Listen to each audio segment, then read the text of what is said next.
Assalamualaikum warahmatullahi wabarakatuh. A'udzu billahi minasyaitonir rajim. Bismillahirrahmanirrahim. Innal hamdalillah nasta'inuhu wa nastaghfiruhu wa nu'minu bihi wa natawakkalu 'alaihi. Wa na'udzu billahi min shururi anfusina wa min sayyiati a'malina. Man yahdihillahu fala mudilla lahu wa man yudlilhu fala hadiya lahu. Asyhadu an la ilaha illallah wahdahu la syarika lahu wa asyhadu anna Muhammadan 'abduhu wa rasuluh. Allahumma salli ala sayyidina Muhammad wa ala alihi wa sahbihi ajma'in barik wa sallim amma ba'd. Bismillahirrahmanirrahim. Wal 'asri innal insana lafi khusr illa alladhina amanu wa 'amilus solihat wa tawasaw bil haqqi wa tawasaw bis sabr. Sadaqallahul 'azim. Wa qala Rasulullah sallallahu alaihi wasallam, man salaka tariqan yaltamisu fihi tariqan ilal jannah, atau kama qala sallallahu alaihi wasallam. Alhamdulillah, syukur kepada Allah Ta'ala kerana masih lagi diberi kesempatan untuk kita meluangkan masa kita untuk kita menyambung semula pengajian kita yang berkaitan dengan akidah Ahli Sunnah wal Jamaah berpandukan kitab Kifayatul Awam, insya-Allah. Dan kita mulakan dengan bacaan umil kita Al-Fatihah.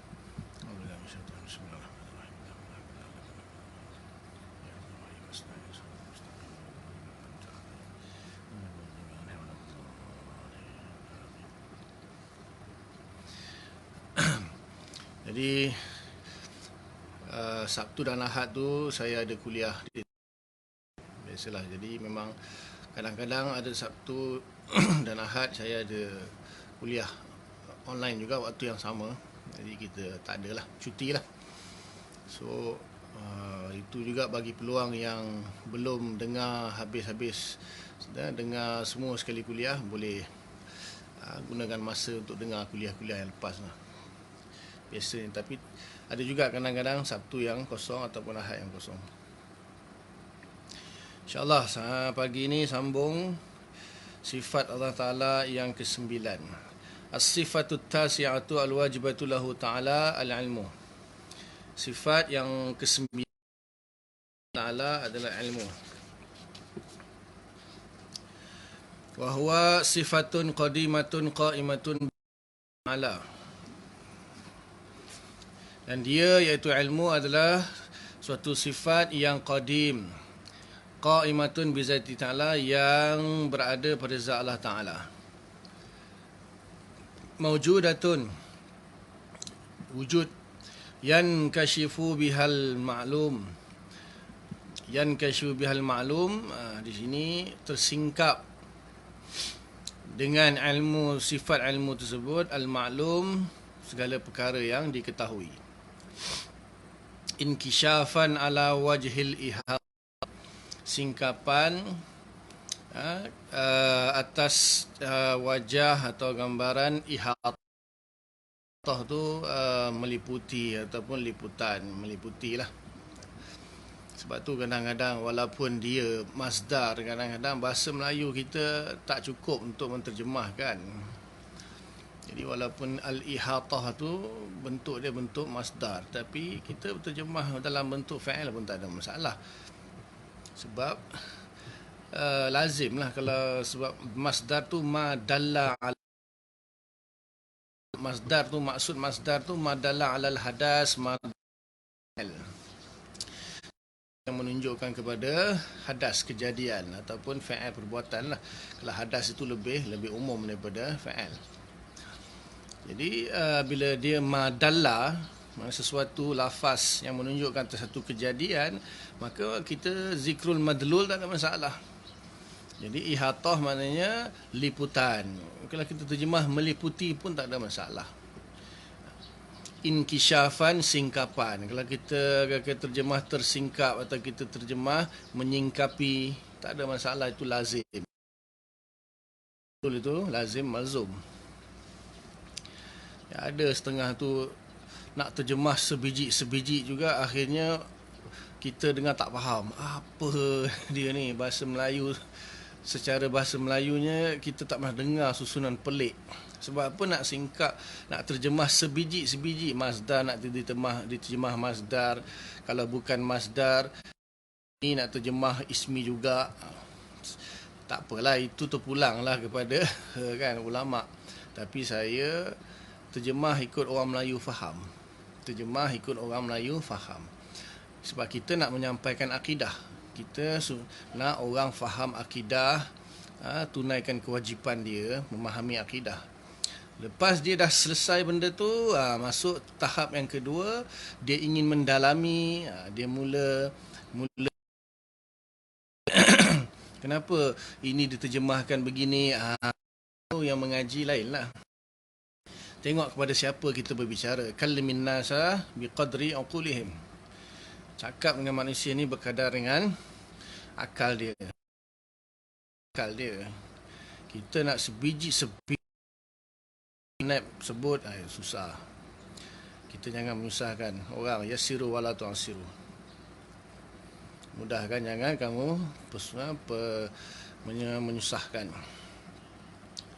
Min ghairi sabghil khafa, tanpa sabghil khafa, tanpa ada sesuatu yang tersembunyi sebelumnya ataupun tidak tersingkap sebelumnya. Sebab sebenarnya kalau kita kata inkishaf sekalipun, ihatah sekalipun, maka ada ihtimal, ada kemungkinan ataupun masih ada andaian bahawa sebelum itu tidak tersingkap, sebelum itu ada ihtimal. Maka dia kata min ghairi sabqili khafa'in, maknanya bukanlah singkapan ataupun liputan ataupun meliputi itu yang mana sebelum tu tak tersingkap, sebelum tu tak meliputi, lepas tu baru meliputi. Tidak.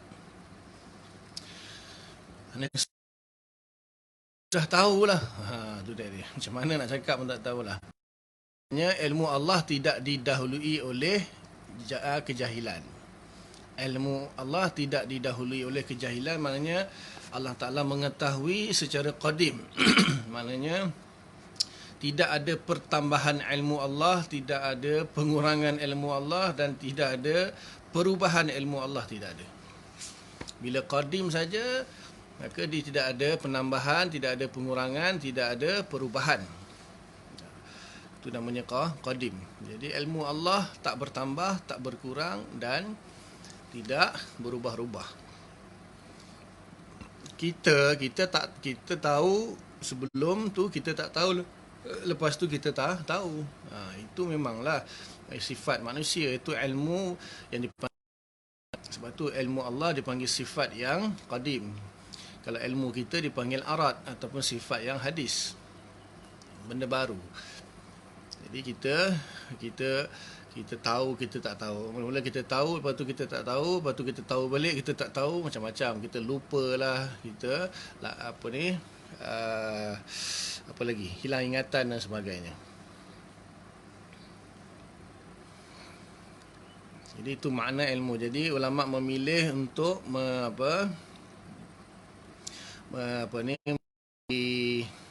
memberi pengertian kepada sifat ilmu Allah itu adalah suatu sifat yang menyingkapi segala maklum, segala perkara yang diketahui lah, segala perkara yang boleh diketahui.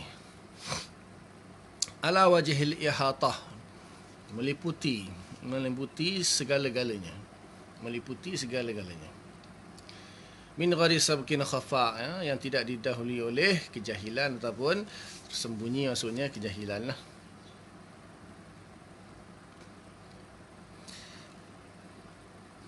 Kemudian wa tata'allaqu bil wajibat wal jaizat wal mustahilat.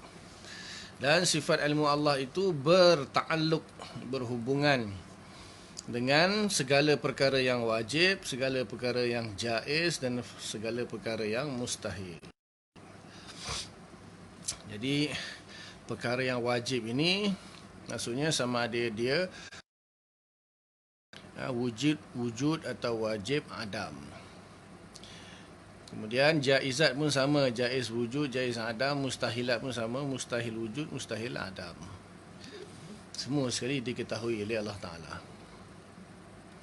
Faya'lamu zatuhu ta'ala wa sifatuhu bi'ilmihi. Maka Allah mengetahui zatnya dan sifat-sifatnya dengan ilmunya. Mengetahui perkara yang wajib. Contoh Allah mengetahui perkara yang wajib atau Allah mengetahui tentang zatnya dan tentang sifat-sifatnya. Wa ya'lamu al-mawjudat kullaha wal ma'dumat kullaha bi'ilmihi. Nah, Allah mengetahui segala yang mawjud dan segala yang ma'dum. Semuanya dengan ilmunya. Ada isu Allah Taala mengetahui ke tidak benda yang ma'dum, tapi di sini yang rajih mengatakan Allah mengetahui yang mawjud dan juga yang ma'dum. Benda yang tak ada pun Allah Taala tahu juga. Sebab dari segi mengetahui itu boleh je kita tahu benda yang tak ada. Sama ada bil quwah atau bil fi'il dalam mantik. Maksudnya memang benda itu tidak ada langsung, atau mana dia benda yang secara teorinya, bil quwah tu macam mana nak terjemahkan dalam bahasa Melayu yang mudah, teori lah, teori. Bil fi'il tu realitinya ataupun praktikalnya.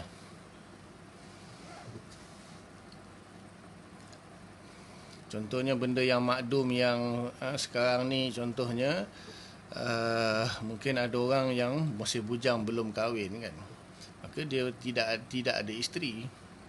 Tapi bukannya berarti dia tidak akan ada selama-lamanya. Boleh jadi lepas ni akan ada isteri. Atau orang yang sekarang ni dah ada 2 orang anak, mungkin sekarang ni dia belum ada anak lah, anak dia makdum, lahir anak dia maujud. Ataupun memang yang makdum yang wajib, contohnya sekutu bagi Allah Taala, itu memang jelas tidak akan ada, memang makdum yang wajib, mustahil wujud. Wa ya'lamul mustahilat bermakna annahu ya'lamu anna syarika mustahilun alaihi ta'ala.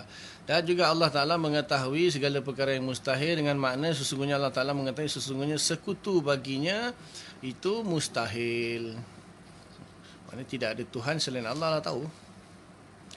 Wa ya'lamu annahu law wajada la tarattaba alaihi fasad. Dan Allah mengetahui sesungguhnya kalaulah wujud Tuhan selain Allah ataupun syarik dia, maka akan mengakibatkan fasad, akan kerosakan, kebinasaan. Itu dah dalam bahas wahdaniyah tu kan. Lau kana fihi ma alihatun illallah la fasadata. Allah pastilah hancur langit dan bumi. Fasad ni maksudnya berlakulah kebinasaan, kehancuran langit dan bumi. Tuhan tak boleh ada dua. Itu dah belajar dalam bab wahdaniyah. Allah mengetahui perkara tersebut. Contoh-contoh benda yang mustahil, yang makdum. Tanazzahallahu 'anil syarik wa ta'ala uluman kabira. Maha suci Allah daripada segala sekutu dan maha luhur Allah dengan sifat ketinggiannya dan sifat kebesarannya. Walahu ta'alluqun tanjiziyun qadim faqat. Dan bagi Allah Ta'ala itu ada satu ta'alluq saja, iaitu ta'alluq tanjizi qadim sahaja. Fallahu Ta'ala ya'lamu hadhil mazkurat azalan ilman tamman la ala sabiliz zan wala ala sabiliz syak.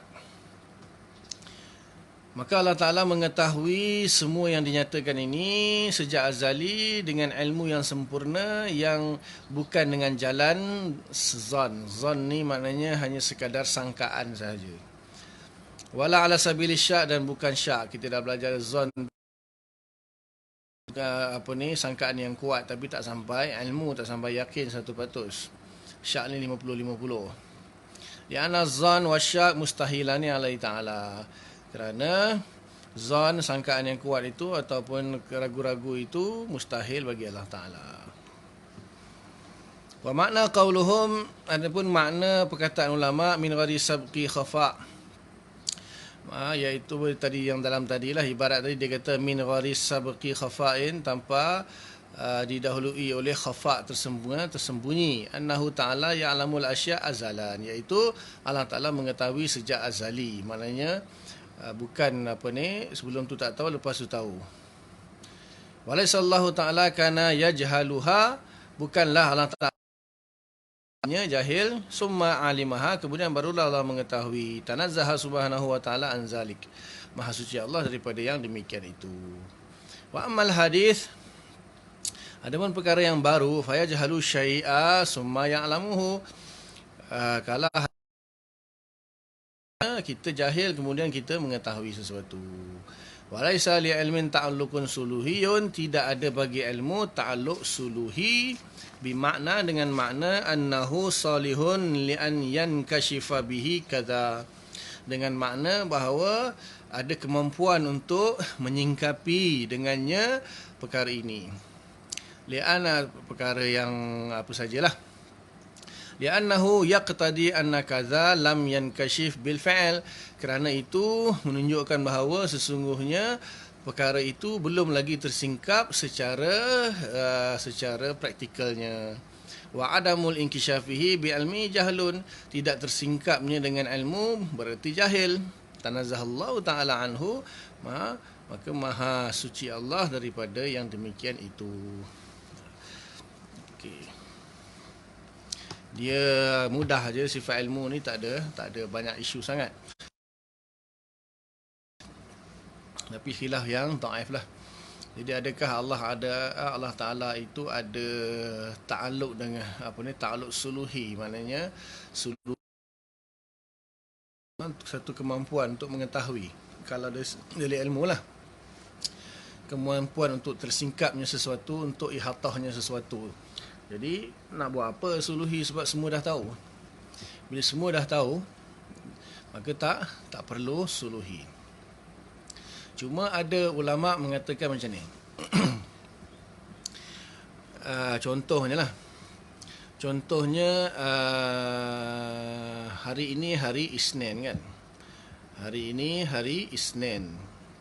Maka ketika semalam contohnya semalam lah. Semalam maknanya sebelum datangnya hari ini, semalam hari Ahad.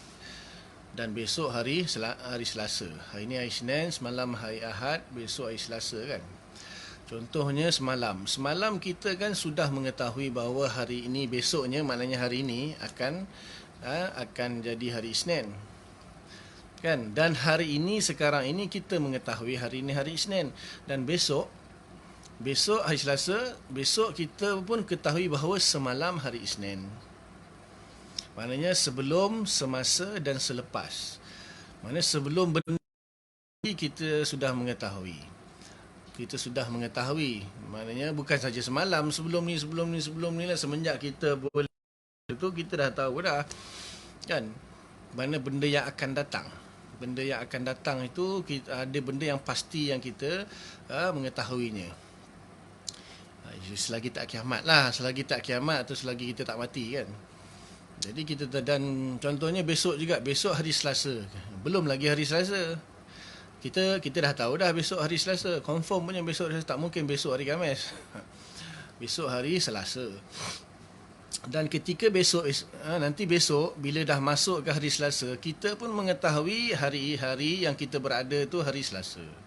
Kemudian pada hari Rabunya kita mengetahui semalam tu hari Selasa. Faham Dia ada benda yang kita sudah tahu tapi tak jadi lagi. Kemudian ketika dia sedang terjadi, kita pun mengetahui dia sedang terjadi. Kemudian selepas kejadian, kita pun mengetahui. Contoh lain, mana kita tahu tadi, dalam pagi tadi kita tahu sekejap lagi ni insya-Allah ada kuliah kot. Sekejap lagi akan ada kuliah, kita tahu. Sekarang ni kuliah sedang berjalan. Kita pun tahu kuliah sedang ada kuliah sekarang ni. Nanti kuliah dah habis, kita tahu tadi ada kuliah kan. Maknanya pengetahuan itu melibatkan perkara yang akan datang, perkara yang sedang dan perkara yang sudah lepas. Okay. Jadi sama ke tidak? Perkara yang belum terjadi, kita dah tahu dia akan terjadi. Ketika dia sedang terjadi, kita pun tahu dia sedang terjadi. Dan setelah dia terjadi, kita pun tahu dia sudah terjadi. Jadi di situ perlu ke ta'alluq bagi ketiga-tiga itu, ataupun hanya perlu satu sahaja. Itu yang khilaf lah di kalangan ulama'. Jadi ulama' kata tak perlu. Yang muktamad lah, yang rajahnya kata tak perlu. Sebab ilmu hanya mengetahui. Jadi sama ada benda itu dah berlaku ke, belum berlaku ke, sedang berlaku ke, apabila dia sudah mengetahui sejak qadim, sejak azali sudah mengetahui, maka ketika sedang berlaku pun tak ada gunanya dia mengetahui, kerana dia sudah mengetahui. Nanti akan jadi tahsilul hasil pula, terhasilnya sesuatu yang sudah terhasil. Dah tahu, kita tahu lagi. Jadi tak perlulah. Bila sudah mengetahui, maka tak perlu lagi mengetahui ketika benda itu sedang terjadi, dan ketika benda itu sudah terjadi pun tak perlu diketahui lagi kerana sudah diketahui. Nak tahu apa lagi? Tapi ada ulama' membezakanlah benda yang belum terjadi kita mengetahui, mana sebenarnya dalam ketika dia belum terjadi. Ketika dia sedang terjadi, kita memang tahu dia sedang terjadi. Setelah dia terjadi, kita tahu dia sudah terjadi. Maknanya ada juga suluhi untuk bila ada suluhi adalah tanjizi. Tanjizi maksudnya tanjizi hadis. Ulama itu tak perlu suluhi dan tanjizi hadis. Cukup dengan tanjizi qadim. Sudah mengetahui sejak qadim. Tak perlu ada suluhi, tak perlu ada tanjizi hadis. Kerana apa? Macam tak perlu nak mengetahui. Tapi ada dalil dalam Al-Quran, Allah Ta'ala menggunakan fa'al mudhari' ataupun dia panggil present tense lah.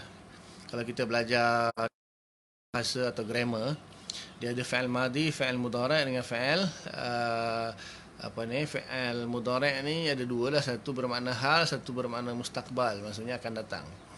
Jadi macam dalam bahasa Inggeris dia kata past tense, present tense dengan future tense.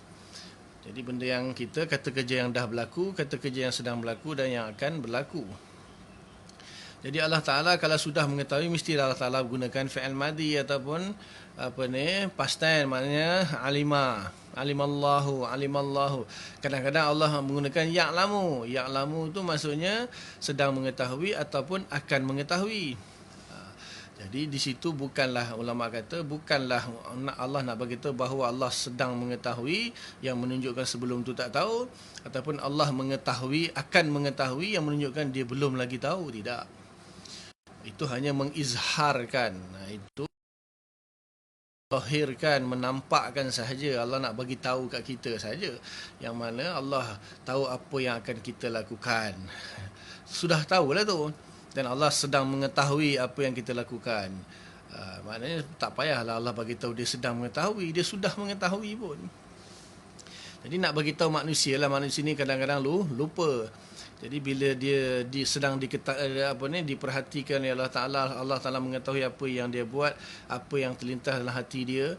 Jadi dia rasa alamak segan lah, malu lah kepada Allah Ta'ala lah. Kalau ada sifat lah, ada sifat takut kepada Allah, malu kepada Allah. Jadi Allah tahu segala-galanya. Jadi dia, ketika dia sedang buat, Allah tahu apa yang dia akan buat. Dia planning buat benda yang tak elok pun Allah akan tahu.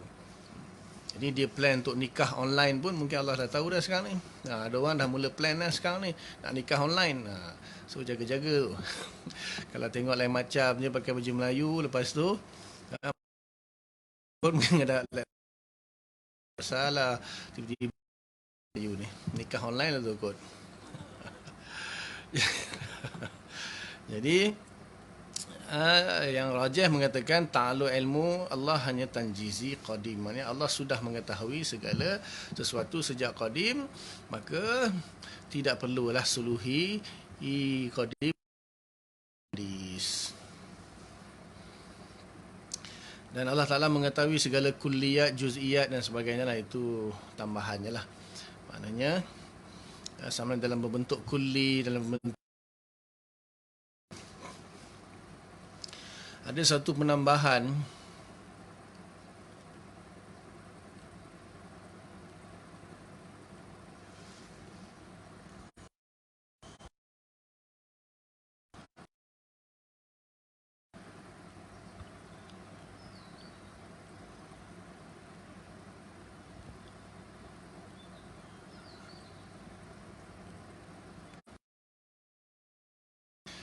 kadang-kadang dalam fikiran kita Allah dah tahu kita ni ahli syurga dan neraka.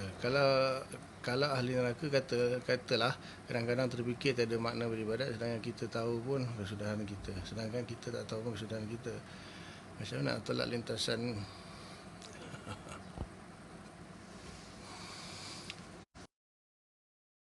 qadar tu saya dah bahas dah, tapi mungkin tak tertinggal kot. Dia berlintasan bab lintasan. Bab lintasan ni panjang juga bahasan dia. Okey. ada beberapa jenis pembahagian hati ni. Okey, antaranya lah saya ambil pendapat, saya campurlah pendapat Imam Ghazali, pendapat mutaakhirin ni dalam kitab-kitab tafsir seperti Hasyiah Jamal ala Jalalain pun ada. Lintasan hati itu terbagi kepada beberapa jenis. Yang pertama dia panggil khatir.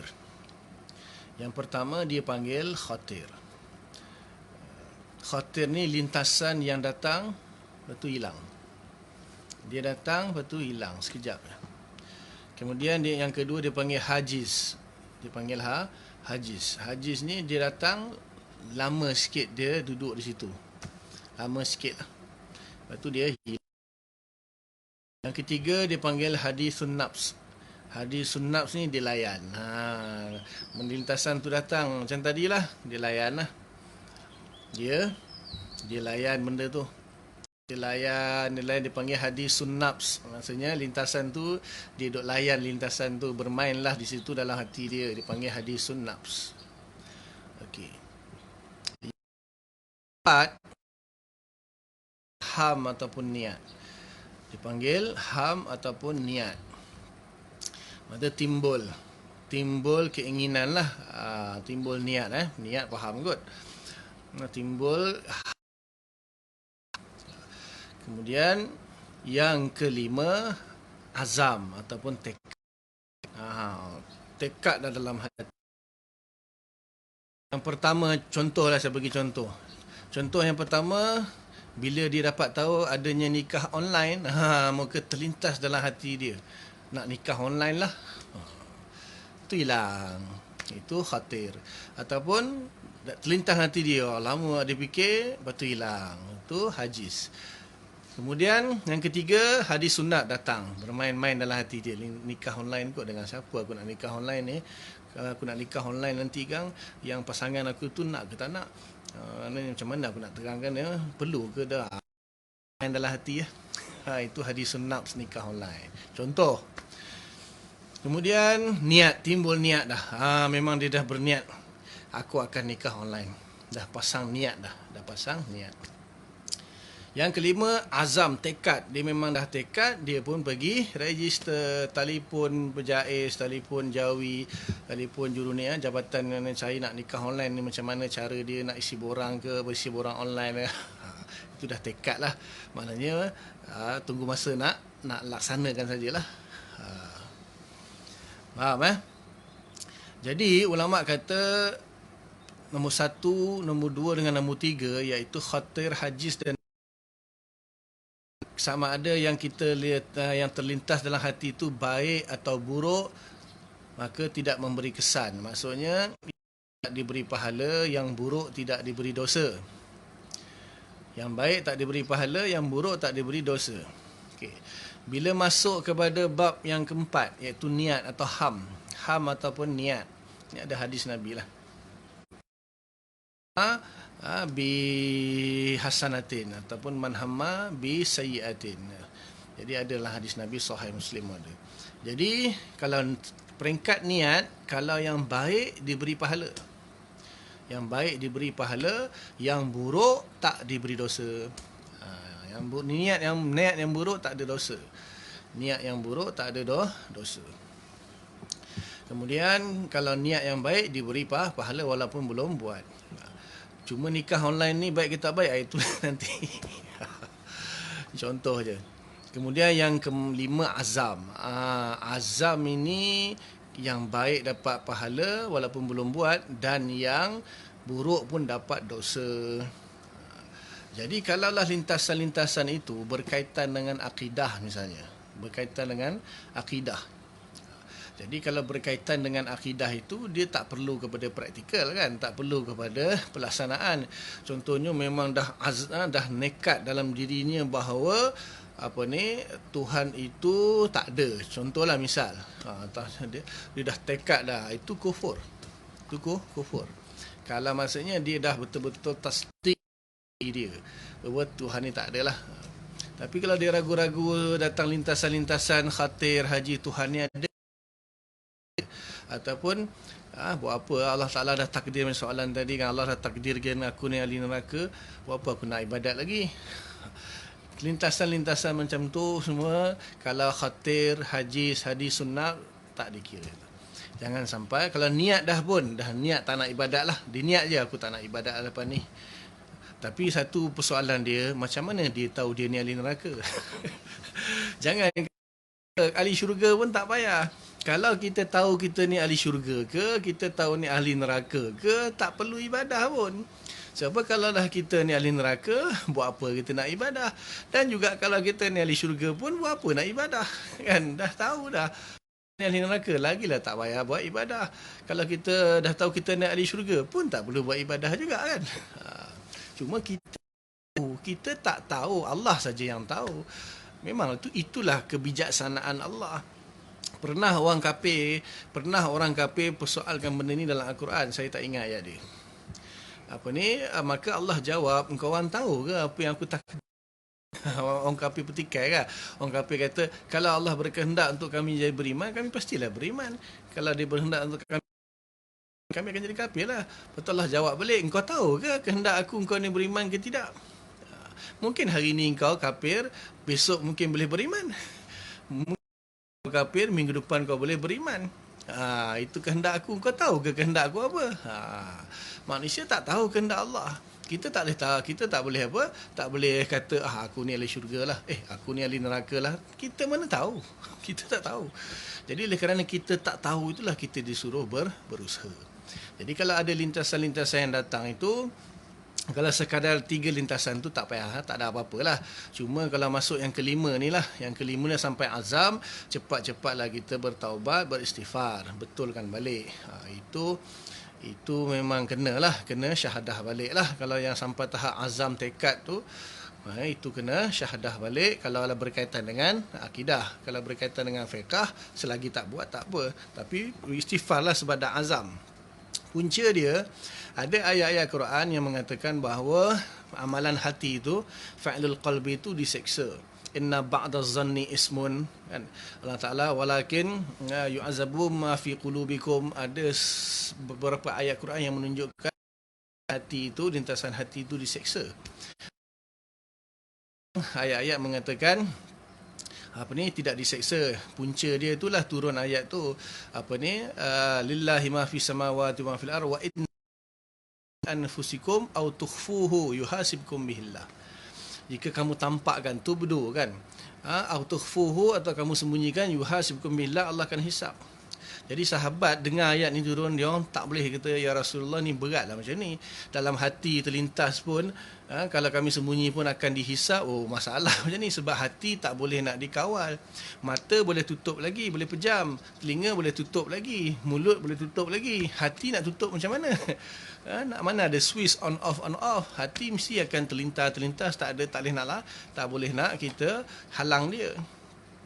Maka mula-mula Nabi kata, sami'na wa ta'na. Nabi kata, nak jadi macam Bani Israel ke sami'na wa asaina? Nabi sahabat dengar, okeylah kami sami'na wa ta'na. Jadi keberkatan mereka sami'na wa ta'na tu turun sambungan ayat lepas tu kan.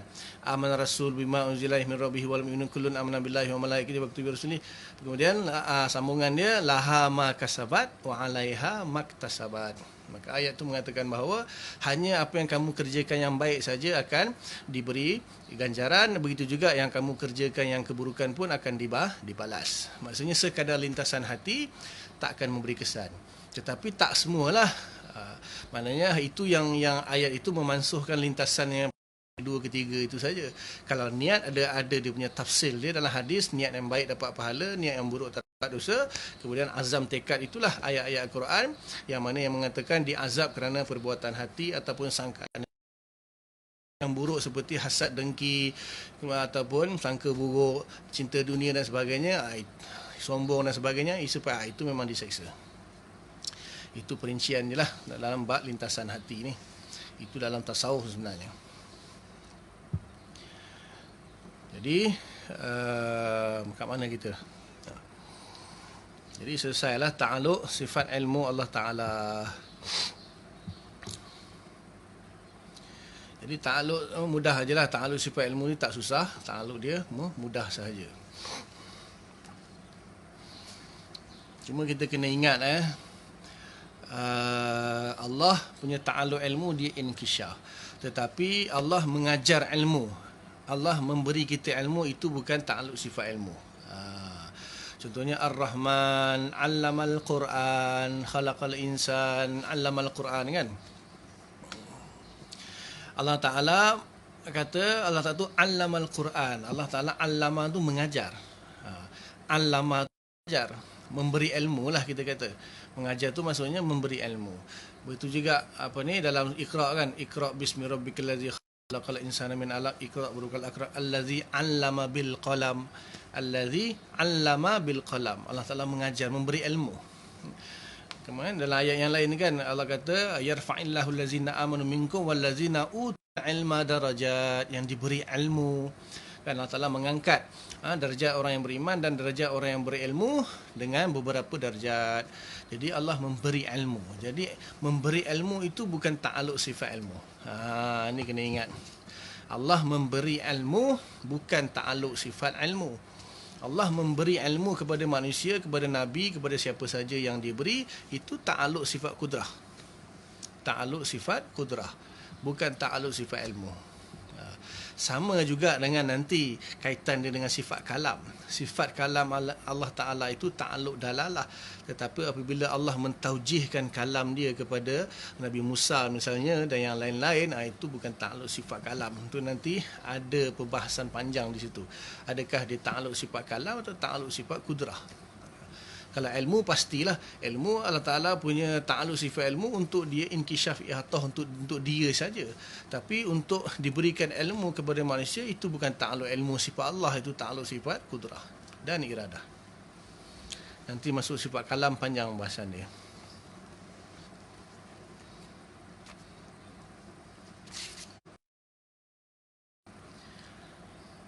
As-sifatul ashiratu al-wajibatu lahu ta'ala. Sifat yang ke-10 yang wajib bagi Allah Ta'ala, al-hayah, iaitu hidup. Wahya sifatun tusahhihu liman qamat bihil idrak kal-ilmi was-sam'i wal-basari. Sifat hidup itu ialah suatu sifat yang membenarkan bagi sesiapa sahaja yang ada sifat idrak, yang berdiri padanya sifat idrak, seperti sifat ilmu, sifat sama', sifat basar. Jadi idrak ni macam perolehan lah. Memperolehi sesuatu, itu dia panggil idrak. Mencapai sesuatu, memperolehi sesuatu, itu maksudnya idrak. Jadi ilmu pun memperolehi sesuatu. Kalau kita lah di sini. Kemudian sama pun memperolehi sesuatu, mencapai sesuatu. Basar pun mencapai atau memperolehi sesuatu lah. Tapi untuk Allah, kita jangan kata Allah memperolehi sesuatu tu maksudnya Allah belum lagi perolehi, lepas tu Allah memperolehi. Allah sudah tersingkap, inkisyaf. Jadi inkisyaf itu termasuklah idrak di bawah inkisyaf. Jadi sifat hidup ini mestilah ada kepada orang yang dia ada sifat idrak. Maksudnya manusia, contoh manusia. Ini bukan kiasul ghaib ala syahid. Ini nak memahami, takribul fahmi, nak memahami saja. Iaitu kita sekarang ni kita hidup, maka kita boleh mengetahui, kita boleh melihat, kita boleh mendengar. So kalau kita mati, orang mati boleh mengetahui, boleh melihat, boleh mendengar. Mati tak boleh melihat, walaupun ada mata tapi tak boleh melihat, walaupun ada telinga tak boleh mendengar sebab dah mati. Jadi sifat hidup itu ialah sifat yang mengesahkan, membenarkan sesuatu zat yang boleh memiliki sifat untuk idrak. Ay yusayhu ay yasihhu ayat tasifah bizalik, iaitu sah ataupun benar untuk bersifat dengan yang demikian itu. Wala yalzamu minal haya al-ittisafu bil idrak bil fa'al. Maka tidaklah dilazim bil minal haya, daripada sifat haya itu al-ittisafu bil idrak bil fa'al, pensifatan dengan idrak bil fa'al, dengan perbuatan. Wa hiya la tata'allaqu bi syai'in mawjudin aw ma'dumin. Dan sifat ayah ni tidak bertakluk dengan sesuatu yang mawjud ataupun yang ma'dum, yang ada ataupun yang tiada. Tapi dikata di situ kan, wala yazamu minal haya ittisafu bil idrak bil fa'al. Bukannya Allah Ta'ala hidup dulu, lepas tu tiba-tiba baru boleh idrak. Tak ada. Bukan bil fa'al, tak macam tu. Maknanya manusia sebelum dia hidup, dia tak boleh melihat, tak boleh mendengar kan. Bila dia dah hidup, baru boleh dia mengetahui, baru boleh dia melihat, mendengar. Bil fa'al maksudnya praktikalnya lah. Bukan Allah, bukan macam tu. Jangan kita anggap Allah hidup dulu baru Allah Ta'ala mengetahui dan melihat, mendengar. Tidak. Allah semua sifat dia sama. Semuanya qadim. Hanya kita kata tusahihu saja, tak kata bil fa'al. Tidak kata bil fa'al maksudnya bukan ikut secara praktikalnya Allah hidup dulu lepas tu baru idrak, tidak. Jadi ini satu-satu sifatnya tidak ada ta'alluq dan tidak ada muta'allaq lah.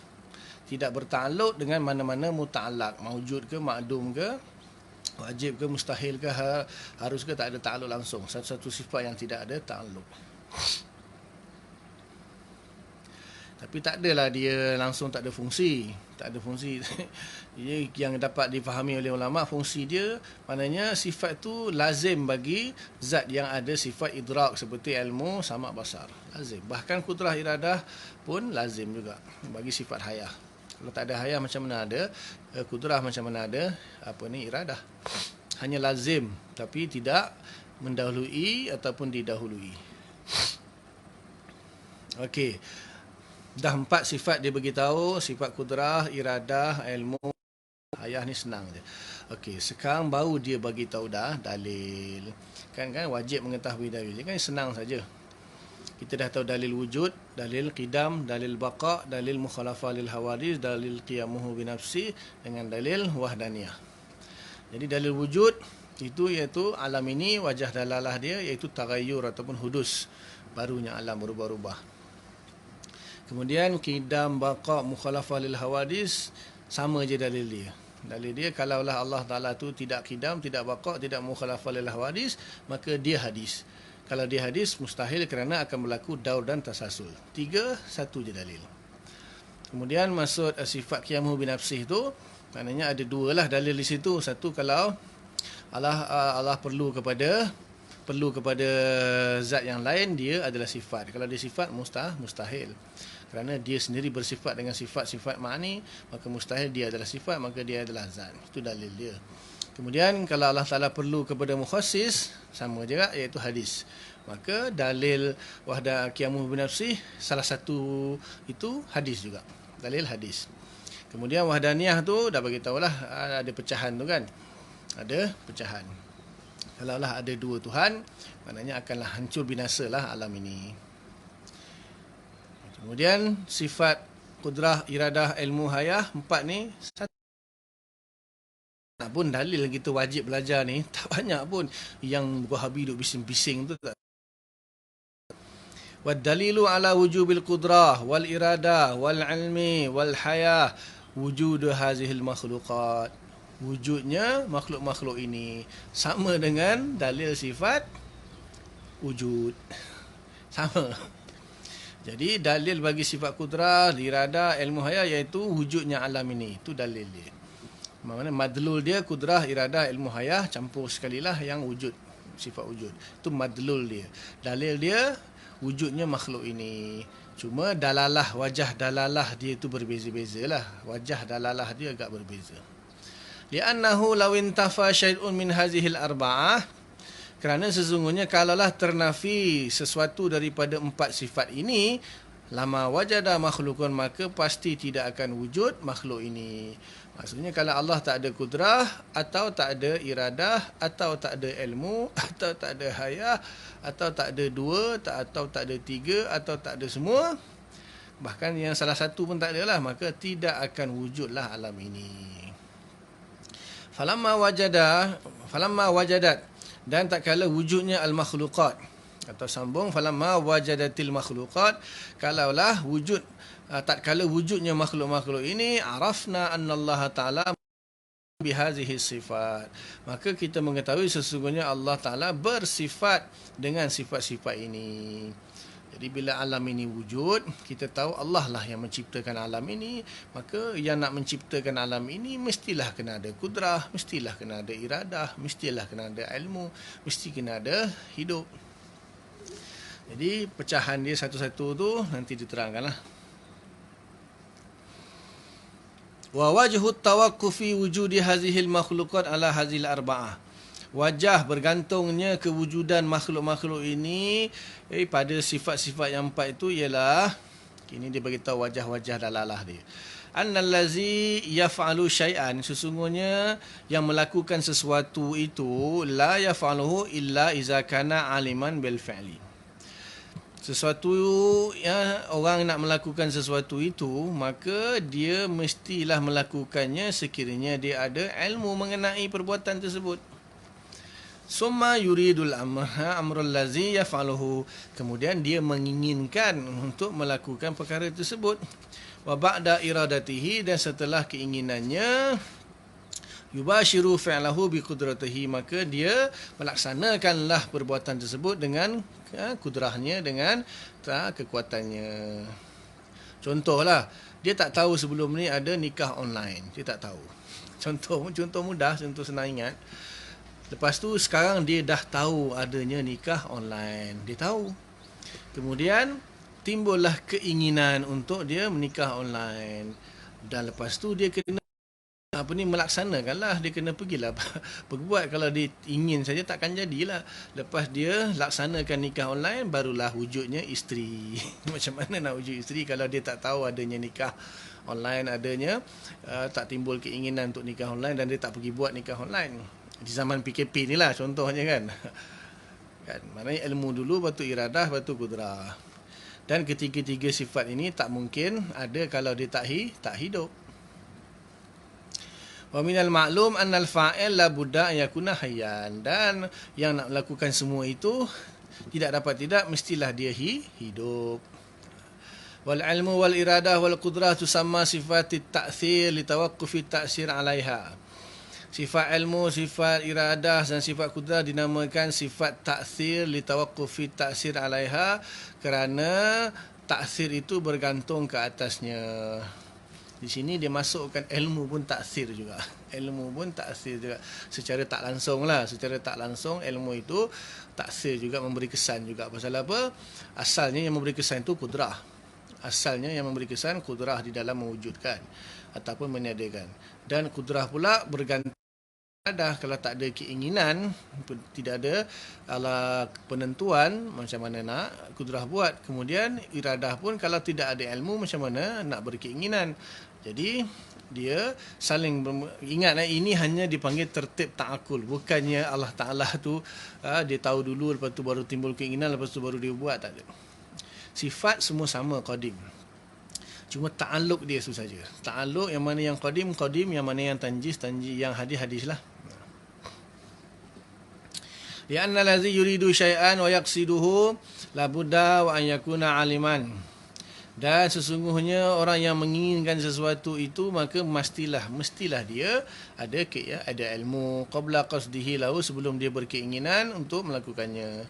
Summa ba'da qasdihi lahu yubashiru fi'lahu. Kemudian setelah keinginan dia, maka dia hendaklah melaksanakannya. Maknanya secara praktikal lah. Secara praktikal dia mesti melaksanakan perbuatan tersebut.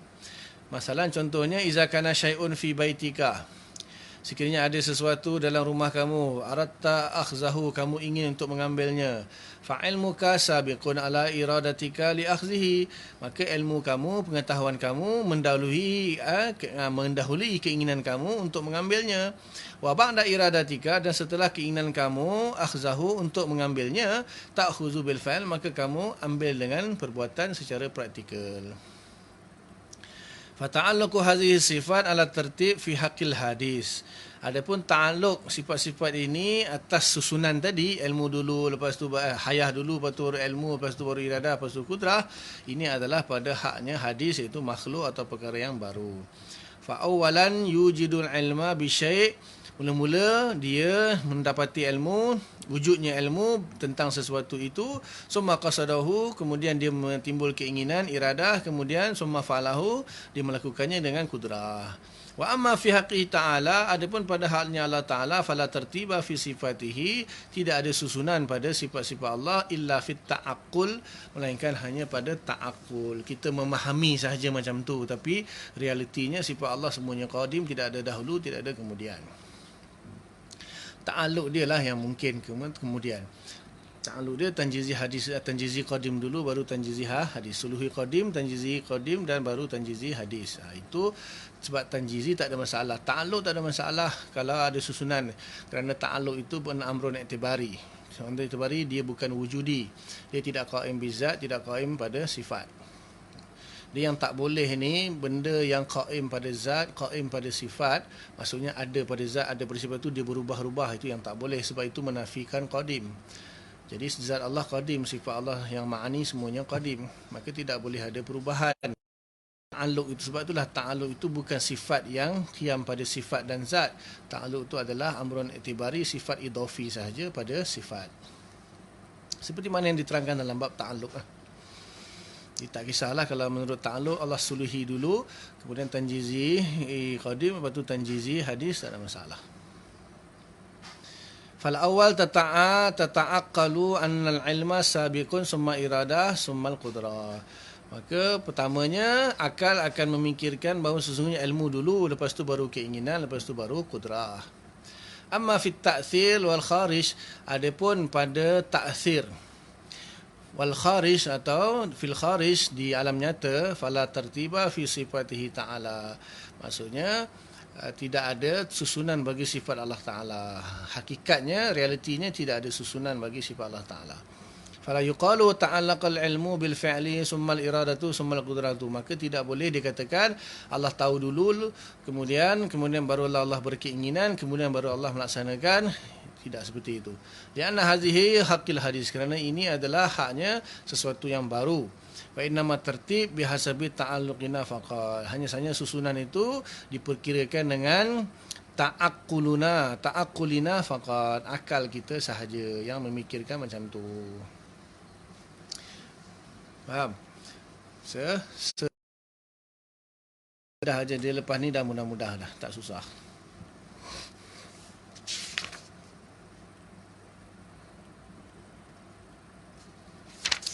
InsyaAllah kita sambung lagi kot, sebab ini mudah-mudah, benda yang mudah ni kita sambung aja. As-sifatul hadiyata asyarah, sifat yang ke-11. Wasaniyah juga, dan yang ke-12.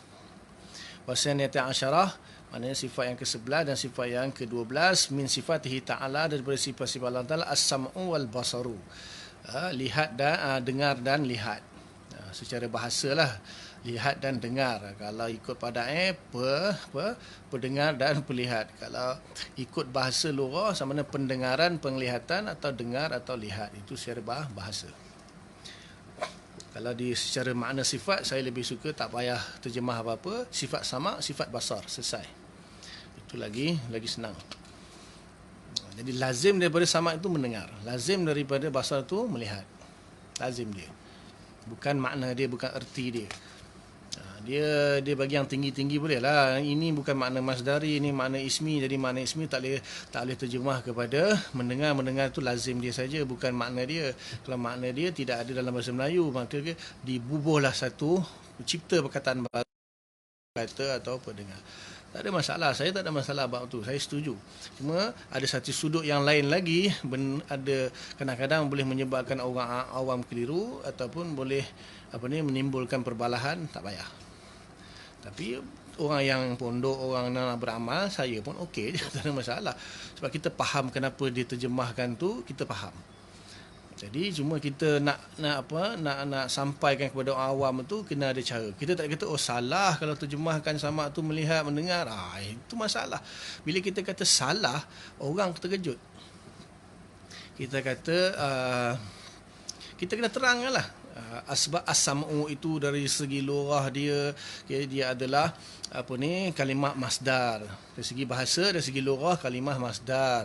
Masdar itu madalla alal hadas, sesuatu yang menunjukkan atas satu kejadian, maka dia amrun i'tibari. Bila amrun i'tibari bukan wujudi. Sedangkan sifat ma'ani itu adalah sifat yang wujudi. Jadi mana boleh benda yang wujudi kita terjemahkan kepada amrun i'tibari, tak tepat. Jadi pun dah pening lah orang awam kat situ kan. Jadi kita kena terjemahkan kepada benda yang wujudi. Maka di sini walaupun lafaz dia berbentuk masdar, tapi dia sebenarnya bermakna ismi, bukan bermakna masdari. Bermakna ismi, makna yang wujudi. Sebab sifat ma'ani itu wujudi. Jadi nak membezakan antara terjemahan masdari dengan terjemahan ismi, kita bubuh nama pendengar, pelihat, perkuasa, perkehendak, sebagainya. Okey, tak ada masalah. Tak ada masalah. Tapi kalau kita nak menyalahkan orang, tak boleh salah ni, itu saya tak setuju. Terjemah lazim tak ada masalah, sebab Al-Quran guna, Nabi pun guna, hadis pun guna. Zikrul lazim wa muradul malzum, zikrul dalil wa muradul madlul, itu semua dipakai, tak ada masalah. Jadi sama kita kata pendengaran pun boleh, mendengar pun boleh, ataupun dengar pun boleh. Sebab itu lazim. Lazim yang bayin, lazim yang qarib, lazim yang bayin. Bukan lazim yang bukan lazim yang boleh infikak, tidak. Dah memang as-sam'u walaupun dia ismi sekalipun, dia itu tetap diistiqaq daripada perbuatan melihat itu sendiri. Sebab bil fa'al Allah Taala memang maha melihat, itu siapa pun tak boleh nafi. Allah maha melihat, maha mendengar, maha berkuasa, maha berkehendak, itu yang ijma', yang sabit. Itu tak ada siapa boleh ingkari. Tapi istiqaq daripada itu timbulnya sifat ma'ani, itu khilaf. Bahkan tak kafir kalau mengingkari. Mu'tazilah mengingkari sifat ma'ani pun tak kafir. Tapi cuma itu bukan ahli sunnah wal jamaah lah. Ini bab terjemahan. Bab terjemahan tak ada masalah. Bila dia nak menterjemah dengan lazim, maknanya asal. Maknanya Allah Ta'ala tu maha melihat. Jadi sebab dia maha melihat, ada sifat basar. Kalau Allah Ta'ala maha mendengar, ada sifat sa'ah. Jadi dia nak terjemahkan sama itu sendirilah, nak kata itulah sifat yang menyebabkan Allah boleh mendengar. Sifat yang menjadi mabda'. Dia pegang pada mabda', itu bahas panjang lagi tentang adakah sifat itu mabda'. Kalau mutaakhirin ada kata sifat itu mabda', Imam Dawani dan juga Imam Dusuki katakan sifat itu mabda'. Tapi sebelum ni ulama tak kata mabda'. Bahkan dia bukan mabda', dia adalah satu istiqaq daripada sifat ma'nawiyah itu sendiri, maka tidak perlu ada mabda'. Nanti kalau ada mabda' seolah dua benda. Ada dua benda di situ. Jadi ta'alluq apa dia? Sifat mabda', habis tu sifat tu sendiri tu apa dia? Kemudian ta'alluq lagi, ada banyak lagi. Ada mabda', kemudian ada lagi sifat, lepas tu ada lagi ta'alluq. Macam-macam nanti, pening nanti. Sampai Imam Fakhruddin Ar-Razi kata sifat itu sendiri adalah ta'alluq itu sendiri. Bila ta'alluq dia bukan mabda'. Walaupun pendapat itu ditolak, tapi ada wajah. Bukan orang biasa. Fakhruddin Ar-Razi, mujaddid guru yang ke-6, ulama besar Asy'ariyah. Ada wajah, ada hujah dia. Sifat Imam Abu Hasan sini sehingga ta'alluq tu nafsu sifat dah bahaslah dalam bab ta'alluq. So jadikan sifat tu mabda', lepas tu jadikan dia punya ni pula, lepas tu jadikan dia punya ta'alluq pula. Panjang cerita pula. Asal persoalan itu itulah, adakah kerana Allah maha mendengar kita panggil ada sifat sama? Kerana ada sifat sama, sebab tu dia maha mendengar. Antara dua tu siapa pun tak boleh nak tentukan mana dulu. Sebab dua-duanya qadim. Dua-dua qadim. Sama dengan yasma'u sami'an. Basar dengan kaunuhu basiran. Ini saya bagi contoh dua ni, semua sifat sama je. Sama je pembahasan. Sebab pendek sangat pembahasan ni, saya sajalah tekankan lagi. Wa huma sifatani qa'imatani bizatihi ta'ala. Dan kedua-duanya sifat sama dan basar itu adalah dua sifat yang qaim pada zat Allah Ta'ala, ya ta'allaqani bi kulli mawjudin, yang berta'alluq dengan setiap perkara yang mawjud, yang bersifat wujud. Yang adalah setiap perkara yang ada. Ada bil fa'al, mawjud ni ada bil fa'al. Mana yang sudah betul-betul adalah tahakkuk fil kharij. Sudah berada di alam nyata. Ada benda yang dia boleh ada tapi belum ada lagi. Contohnya seperti yang saya sebut tadi, ada benda yang Dajjal akan keluar. Dajjal belum keluar lagi, dia dah ada dah tapi dia belum keluar lagi kan. Nabi Isa dah ada, belum turun lagi. Tapi tak tepat lah. Contohnya macam anak lah, anak orang yang belum kahwin, belum ada anak. Mungkin lepas ni dia kahwin, lepas tu dia ada anak, tu benda tu belum ada lagi. Ketika dia ada nanti barulah bertakluk. Ada khilaf juga ulama dalam bab khilaf ni memang panjang. Ada yang kata benda yang belum ada lagi pun Allah sudah lihat, sudah dengar. Belum ada lagi, akan ada tapi belum ada pun Allah dah dengar, dah lihat. Itu takalluf. Itu ulama kata itu pendapat itu tak kuat. Tak perlu Allah sampai nak apa, kononnya nak menyatakan kehebatan Allah Taala tu sampai benda yang Allah belum wujud lagi bil fa'al, maksudnya belum wujud lagi secara realitinya, belum ada lagi, Allah sudah pun mendengar, sudah pun melihat. Tak perlu, Allah sudah tahu. Kalau itu takluk sifat ilmu sudah. Takluk sifat ilmu sudah inkishaf benda tu, tak perlu sama bahasa nak inkishaf lagi selagi benda tu tak ada. Sebab tu yang rajahnya mengatakan bahawa takluk sifat sama bahasa ialah bikulli mawjud. Maksudnya bukan makdum. Ayyan kashifu bihima kulla mawjudin wajiban kana au jaizan. Sama ada benda yang mawjud itu wajib seperti zat dan sifat Allah Taala, ataupun benda itu jaiz atau harus seperti makhluk-makhluk. Fasam'u wal basaru yata'allaqani bi zatihi ta'ala wa sifatihi. Sifat sama dan sifat basar itu kedua-duanya bertakluk dengan zat Allah Taala dan sifat-sifatnya. Itu contoh bagi yang ta'alluq muta'allaq yang wajib mawjud.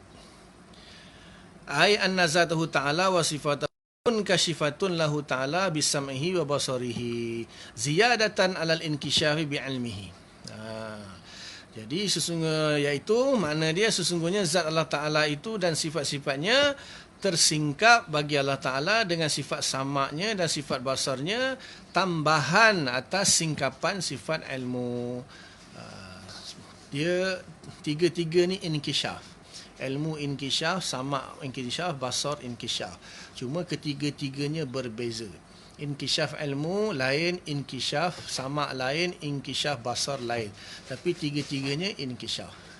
Apa bezanya? Wallahu a'lam. Tapi contohnya, mudahnya nak bagi kita faham.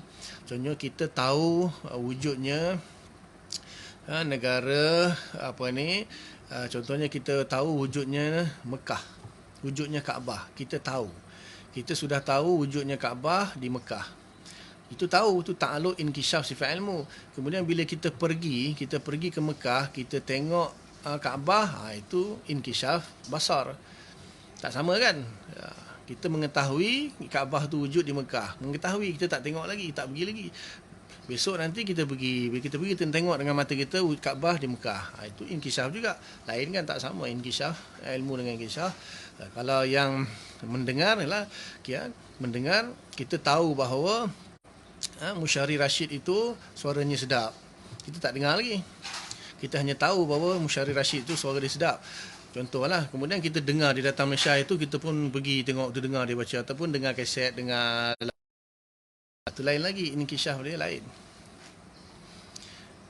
Sebab ulama sebenarnya, saya dah katakan, ulama tidak ada siapa pun, tidak ada manusia pun termasuk Nabi Muhammad SAW atau siapa saja, wali-wali ke, ulama ke, yang mengetahui hakikat sebenar zat dan sifat Allah Ta'ala, zat dan sifat-sifat Allah Ta'ala. Cuma berdasarkan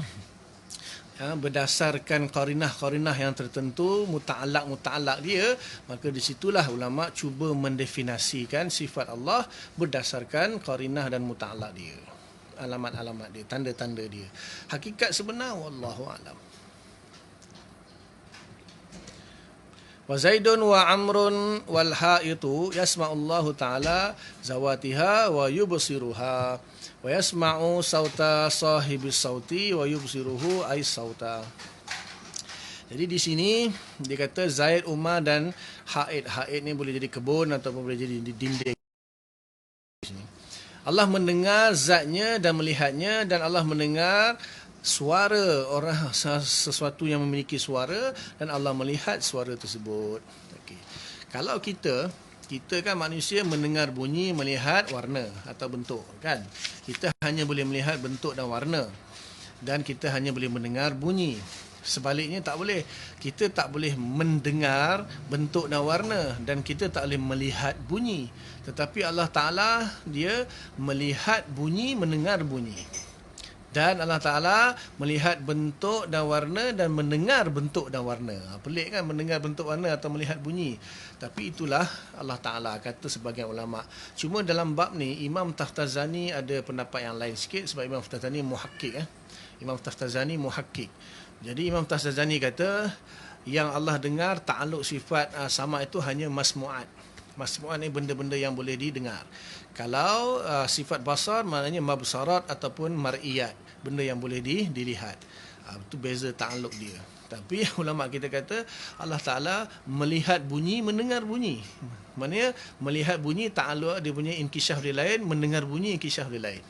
Kemudian Allah Ta'ala juga melihat bentuk dan warna dan mendengar bentuk dan warna. Kedua-duanya inkisyaf yang berbeza. Menurut jumhur lah. Tapi Taftazaninya mudah faham sikit. Sebab inkisyaf ataupun idrak ni yang kita faham kita saja.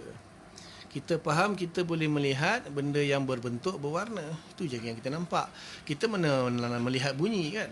Kemudian dengar. Kita dengar bunyi. Kita tak dengar bentuk dan warna. Kita tak boleh dengar bentuk warna. Itu yang kita faham, yang kita faham.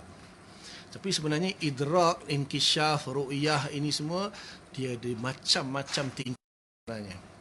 Contohnya nanti dalam bab perbahasan ru'yatullah, kita melihat Allah. Ru'yatullah itu bukanlah ru'yah kita yang sekarang kat dunia ni. Nanti ada makna ru'yah yang khusus. Nanti dalam pembahasan ru'yatullah kita bahas insya-Allah. Maknanya nak beritahu inkisyaf, idrak, ru'yah itu jangan kita faham kita sahaja. Dia ada macam-macam darajat. Dia ada macam-macam darajat. Fa in qulta sama'us sauti zahirun wa amma sama'u zati zaidin wa zatil haid ghairu zahirin. Jika kamu katakan, maksudnya kamu persoalkanlah, mendengarnya suara atau bunyi itu kan jelas. Adapun mendengar zat zaid dengan zat kebun atau dinding, itu tak jelas. Macam mana boleh mendengar zat zaid atau zat dinding atau kebun?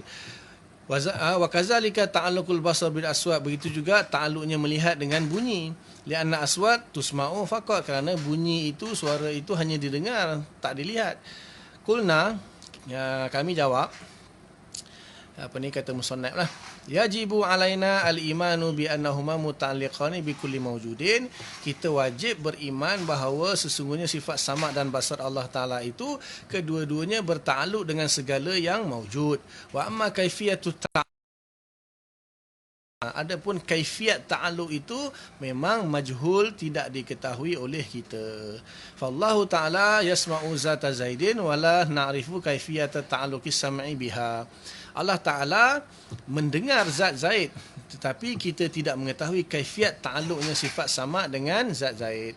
Walaisal murad annahu yasma'u masya zati Zaidin. Bukanlah yang dimaksudkan tu Allah mendengar bunyi derak tapak kaki langkahnya Zaid. Bukan. Lianna sama'u masyihi dakhilun fi sama'il aswat. Kerana mendengar langkah-langkah tapak kaki Zaid itu termasuk dalam mendengar suara. Wallahu Ta'ala yasma'ul aswata kullaha. Allah Ta'ala mendengar bunyi segala-galanya. Balil murad, bahkan yang dimaksudkan ialah annahu yasma'u zata Zaidin. Allah Ta'ala mendengar zat Zaid.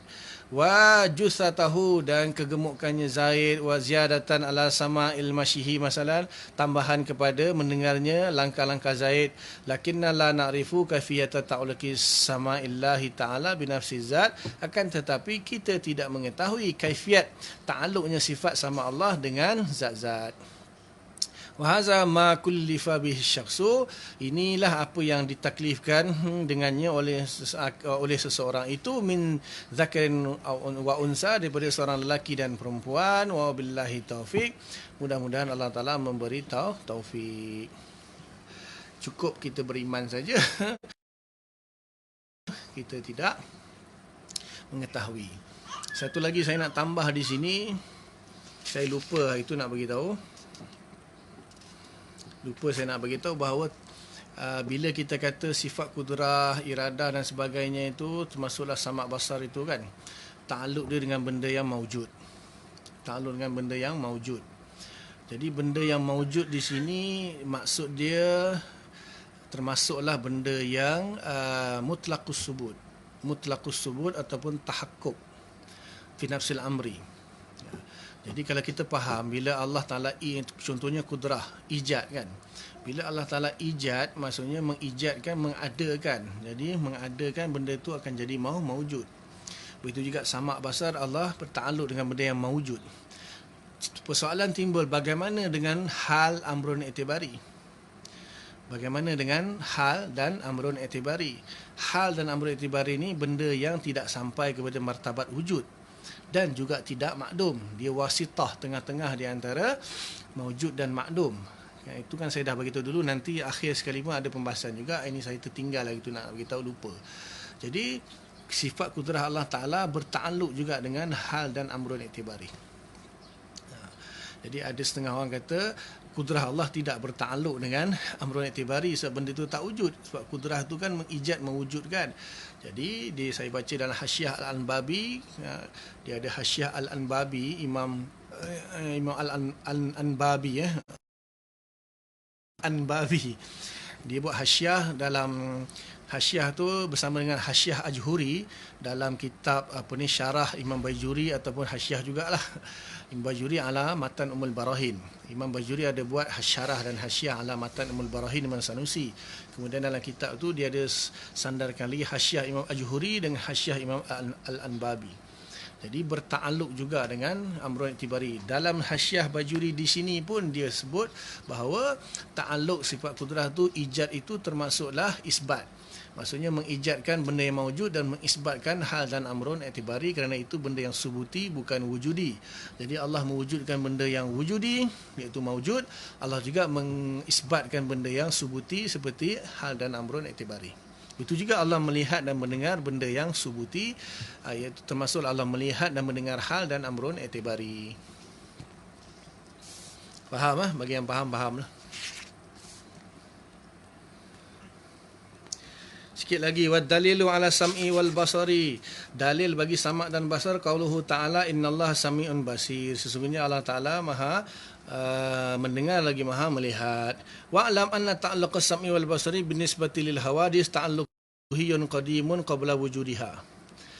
Ketahuilah bahawa sesungguhnya ta'alluq sifat samak dan basar dinisbahkan dengan hawadis, benda-benda yang baru, maksudnya contohnya manusia lah. Ta'alluqun sulihiyun qadimun qabla wujudiha adalah ta'alluq suluhi qadim sebelum wujudnya hawadis. Wa ba'da wujudiha ta'alluqun tanjiziyun hadisun, dan setelah wujudnya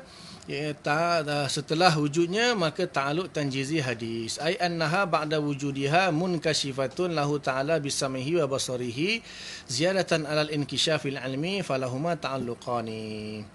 Jadi sebelum wujudnya benda-benda yang hadis ini, makhluk inilah, benda-benda yang baru, makhluk ini, sebelum dia wujud, maka di situ ta'alluq sifat samak dan basar ta'alluq suluhi qadim. Sebab apa? Maknanya Allah ada kemampuan untuk melihat perkara tersebut. Tapi oleh kerana perkara itu belum wujud, maka Allah belum melihatlah sebab belum wujud. Tapi sudah diketahui, sudah inkisyaf dengan ilmu, sudah cukup. Kemudian setelah Allah wujudkan benda-benda tersebut, barulah Allah melihat dan mendengarnya. Jadi ketika dia wujud, maka bertakluklah dengan tanjizi hadis. Jadi di sini ta'alluq bagi samak dan basar itu adalah ta'alluq tanjizi qadim bagi benda-benda yang qadim, dan tanjizi hadis bagi benda-benda yang baru. Dan bila ada tanjizi hadis, maknanya ada suluhi qadim, maka ada 3 ta'alluq di sini.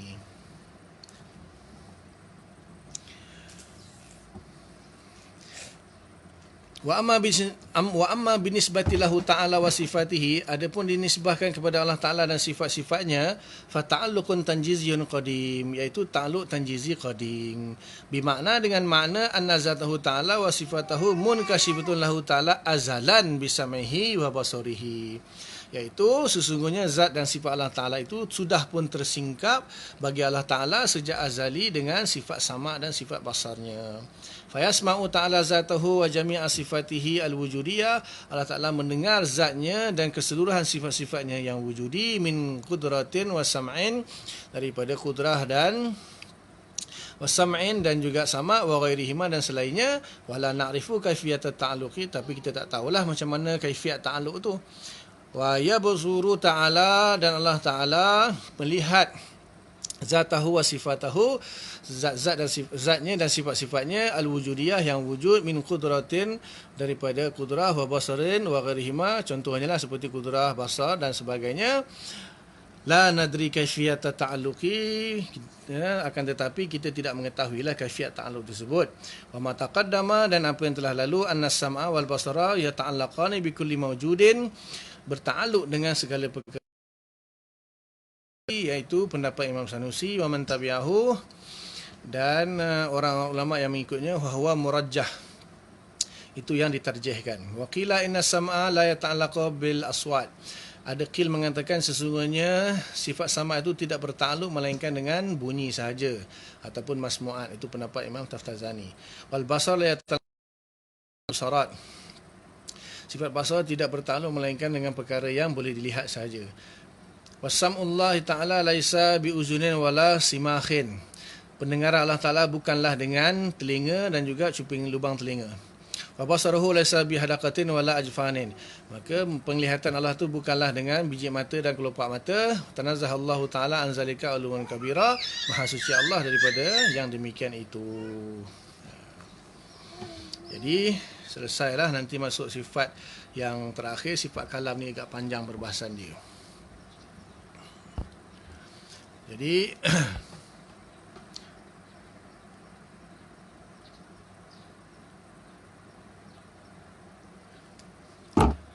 apa beza suluhi qadim dan tanjizi qadim? Suluhi itu bil quwah, tanjizi itu bil fa'al. Suluhi ni bil quwah. Suluhi ni bil quwah, maksudnya ada kemampuan. Tanjizi itu cuma beza dua, satu tanjizi qadim sudah dipraktikalkan sejak qadim. Kemudian kalau tanjizi hadis, praktikalnya baru. Sebelum tu tak tanjiz, selepas tu baru tanjiz, tu namanya tanjizi hadis. Dia kena beza dulu suluhi dengan tanjizi. Suluhi itu ta'alluq yang bil quwwah, maksudnya kemampuan yang sedia ada. Kalau tanjizi itu bil fa'al. Bil fa'al maksudnya secara praktikal. Kemudian suluhi tak ada, suluhi hadis tak ada, suluhi qadim saja. Suluhi qadim saja. Tanjizi yang ada dua, tanjizi qadim dan tanjizi hadis. Jadi dia bertakluk. Dia agak rumit sikit apa beza tanjizi hadis dengan tanjizi qadim. Antara beza dia, kalau muta'allaq dia hadis, selalunya ada tanjizi hadis. Kalau muta'allaqnya qadim, maka tanjizi pun qadim. Itu antara poin dia lah. Tapi ada juga macam ilmu Allah kan, ilmu Allah walaupun bertakluk dengan benda yang baru, tetap tanjizi qadim juga. Sebab takluk dia inkishaf. Kalau takluk inkishaf itu tak ada masalah. Tapi beza dengan inkishaf samak basar pula. Inkishaf samak basar, kalau walaupun dia inkishaf, tapi kalau belum wujud, dia tak bertakluk. Sebab tu dia ada 3 takluk. Jadi sifat samak basar ni, sifat samak basar ni kan, maknanya Allah melihat dan mendengar zat dia sendiri dan sifat dia. Sebab zat dan sifat dia wujud sejak qadim. Mendengar zat dan sifat dia, itu namanya tanjizi qadim. Tanjizi bil fa'al, maknanya secara Allah memang melihat zat dan sifat dia dan mendengar zat dan sifat dia. Okey, kemudian benda-benda yang baru, makhluk ni belum ada. Jadi ketika makhluk belum ada, Allah ada suluhi qadim, kemampuan untuk melihat dan mendengar benda yang belum ada. Kemudian bila Allah dah wujudkan makhluk ini dengan kudrah dia, bila benda tu dah ada, barulah Allah bertakluk, barulah sifat samak dan basarnya bertakluk kepada benda yang dah wujud, namanya tanjizi hadis. So bagi samak basar ada 3 takluk, iaitu suluhi qadim, tanjizi hadis dan tanjizi qadim. Tanjizi qadim untuk Allah dan sifatnya sebab muta'allaq dia qadim. Suluhi qadim kemampuan untuk melihat benda yang belum ada, dan bila sudah ada baru melihat dan mendengar, namanya semuanya tanjizi hadis. Berbeza dengan ilmu. Ilmu punya inkishaf walaupun belum ada, sudah tersingkap, maka tak perlu suluhi dan tak perlu tanjizi hadis.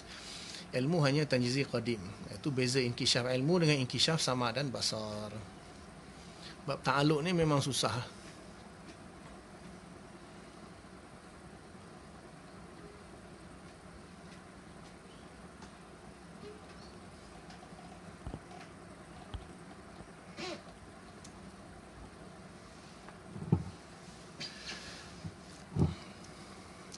Okey, dia dia bila kita ala dia macam ni, ta'alluq sifat kudrah itu kan. Ta'alluq sifat kudrah itu ialah ta'thiru bil ijadi wal i'dam. Jadi bila ijad itu mestilah mewujudkan. Bila mewujudkan benda itu mestilah mewujud. Jadi lubang dalam donat itu tak wujud, amrun i'tibari. Tapi ulama kata al-makna bil ijad termasuklah yadkhulu isbat. Yadkhulu isbat. Jadi Allah Ta'ala mengisbatkan amrun i'tibari walaupun dia bukan wujudi. Kalau Allah amrun i'tibari itu terjadi dengan sendirinya, itu tawallud, itu falsafah. Falsafah kata ada satu benda yang namanya tawallud. Boleh jadi masuk dalam bab tawallud. Tapi kita, walaupun tawallud itu dikatanya tawallud yang wujudi, tapi ada juga tawallud yang i'tibari.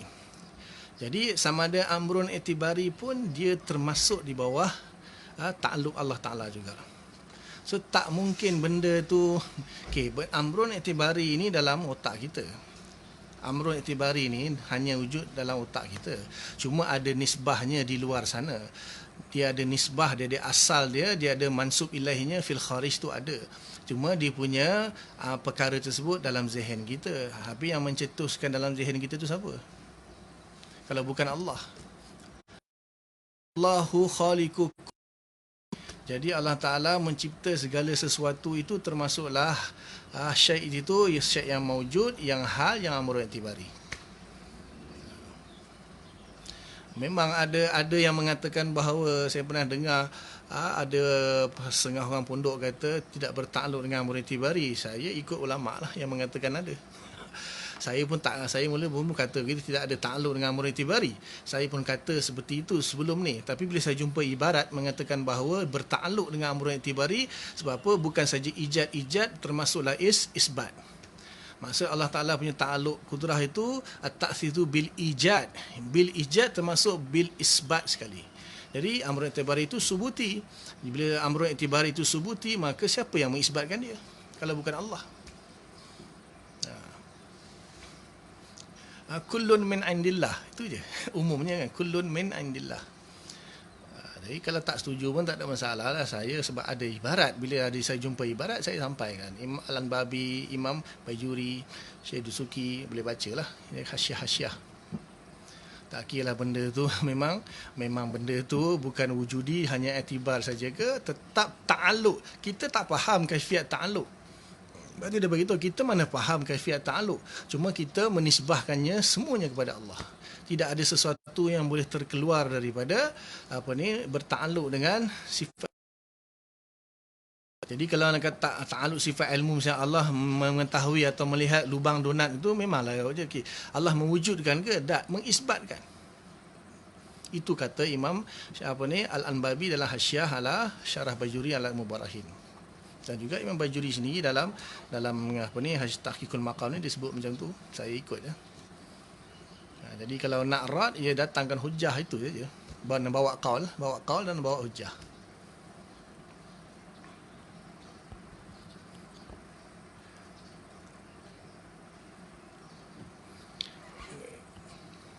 Saya bukan nak cakap apa, Maulana Hadi itu yang saya dengar dan saya ramai yang mengatakan dia ni ada kecenderungan kepada satu fahaman yang namanya mamati.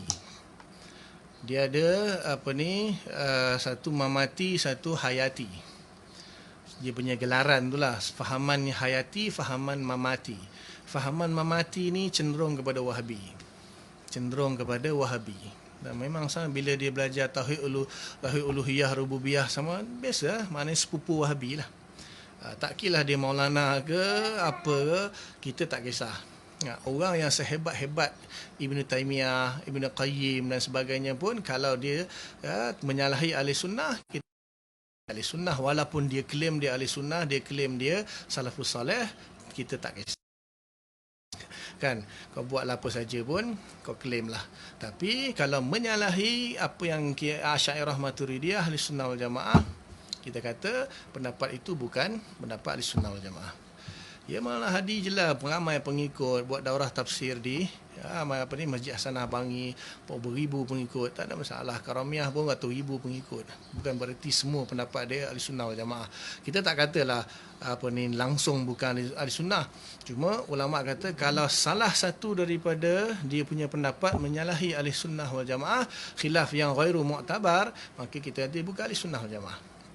Contoh macam solat. Kalau rukun solat 13 kan, satu rukun je tak buat, satu je tak buat, 12 lagi rukun dia buat, takkan tak sah solat kot? Tak kira lah engkau tak buat rukun. Rukun itu yang membina solat itu. Tapi kalau tak buat benda-benda sunat kan, tak buat benda-benda sunat, tak apalah, masih dia solat masih sah. Ini kalau usul ahli sunnah wal jamaah dia langgar, maka dia bukan ahli sunnah wal jamaah. Walaupun katalah kita ada 50 usul ahli sunnah wal jamaah, satu dia langgar, dia bukan ahli sunnah wal jamaah. Dia nak claim dia ahli sunnah ke, dia nak tetap kata dia ahli sunnah, itu dia punya pasal lah. Kita tak menganggap, dia tak boleh paksa kami menganggap dia ahli sunnah, itu saja. Minta maaf lah kan kalau ada pengikut dia, tak kira dia tabligh ke. Dan dalam bab ni kita tak ada istilah tabligh tak tabligh, maulana tak maulana, sama madrasah tak sama madrasah. Yang penting ahli sunnah, Asy'ariyah, Maturidiyah, itu saja. Wallahu a'lam.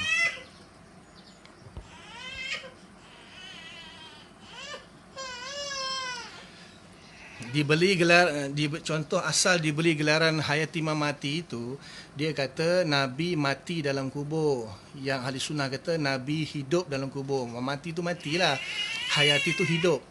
Jadi ahli sunnah mengatakan Nabi hidup dalam kubur, dia orang kata Nabi mati dalam kubur.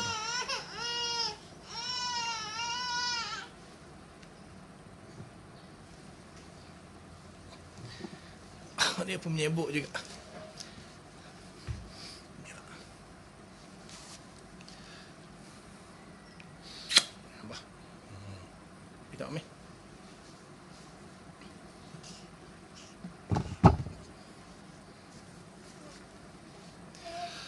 Itu antaranya lah, antara yang besar yang menyebabkan nama hayat, munculnya nama hayati dan mamati itulah.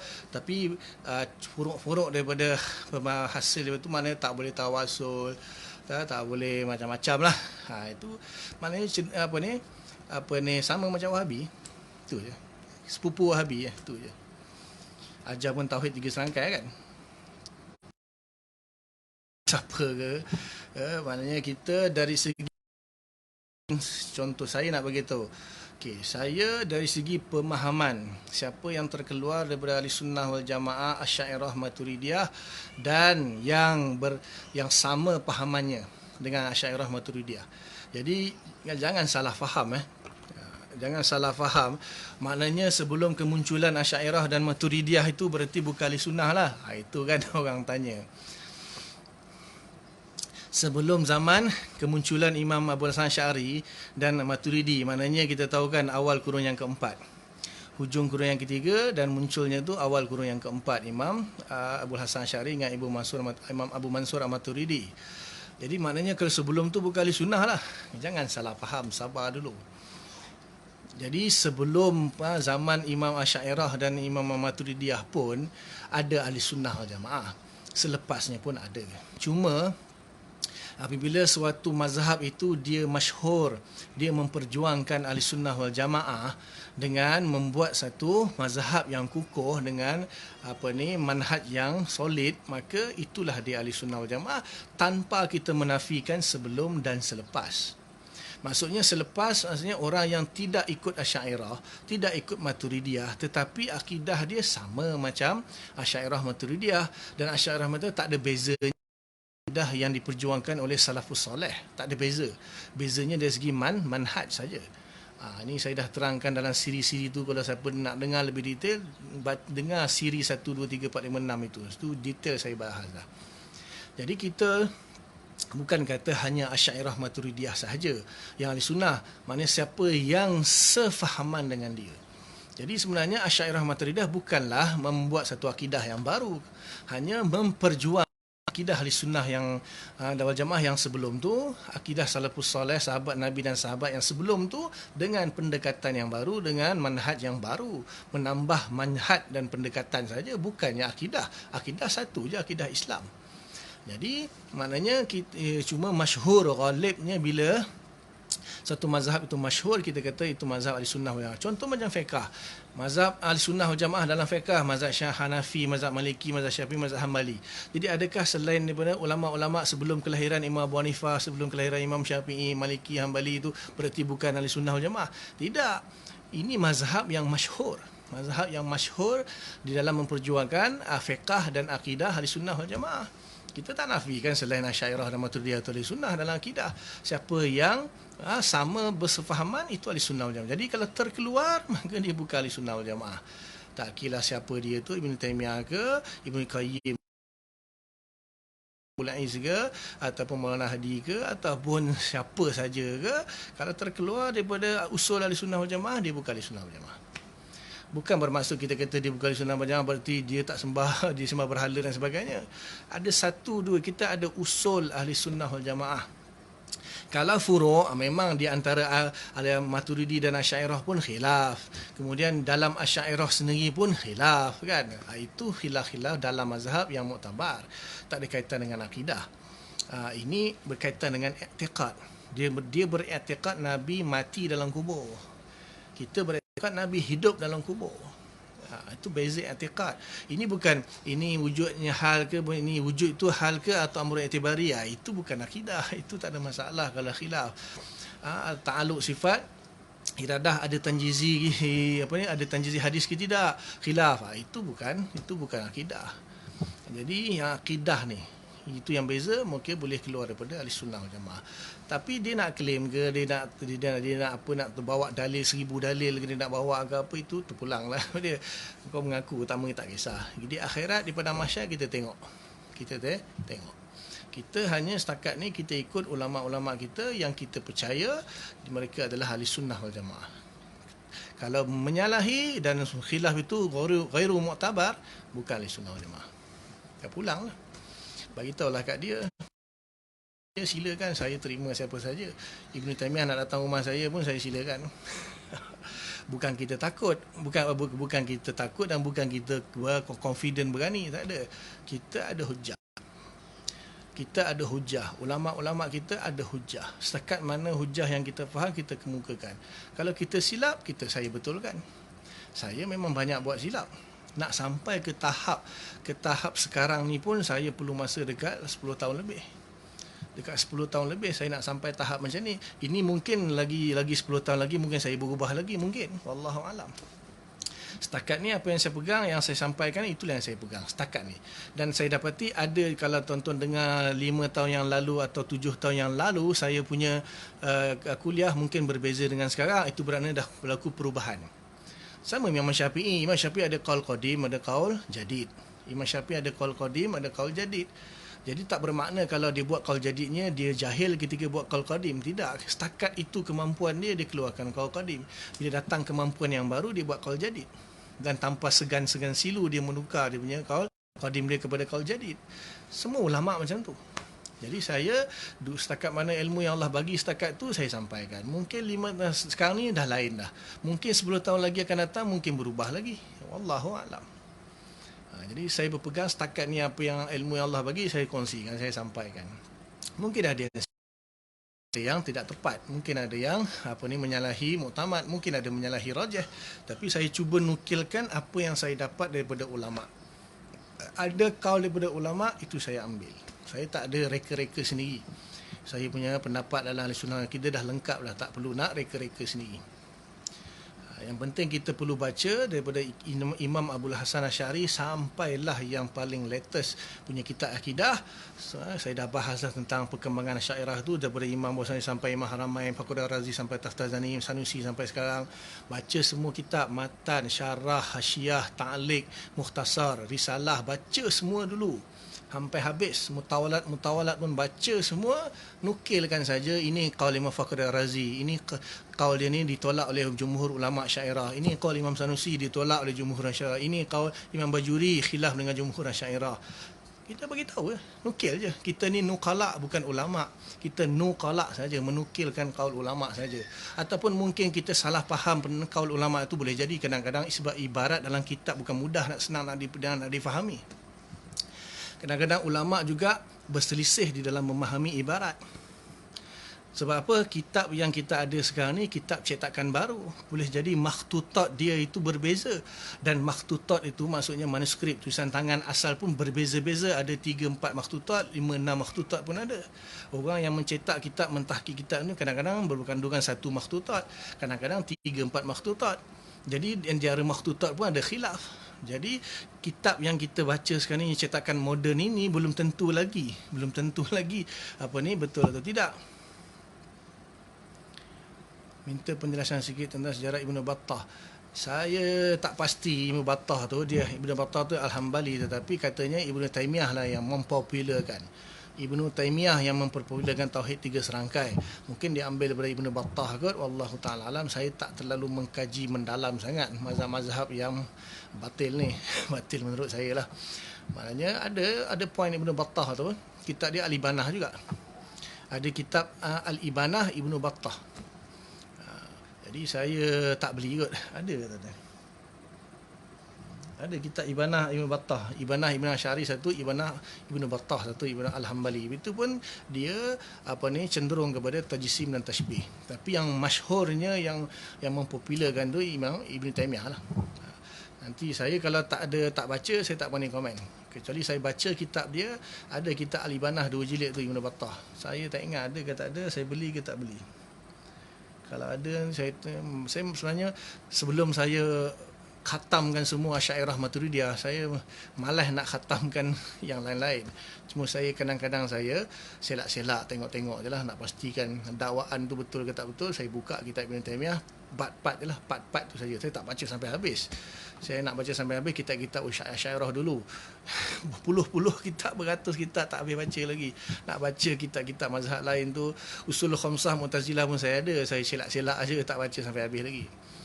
Ya, tunggulah masa insya-Allah 10 tahun 20 tahun lagi, kalau Allah panjang umur saya baca semua, saya sampaikan. Kita akan buat lagi kuliah akan datang besok dengan pendapatan idrak yang barulah insya-Allah. Wallahu alam, setakat itu dulu. Apa yang baik daripada Allah Ta'ala, apa yang tak baik kelemahan saya lah. Minta ampun pada Allah, minta maaf banyak-banyak pada semua. Mudah-mudahan bagi taufik kita faham dan sampaikan, dan tangguh dan kafarah hamdana. Subhanallah bihamdika, nasyhadu an la ilaha illa anta, nastaghfiruka wa natubu ilaik. Subhana rabbika rabbil izzati amma yasifun, wa salamun alal mursalin, walhamdulillahi rabbil alamin. Assalamualaikum warahmatullahi wabarakatuh.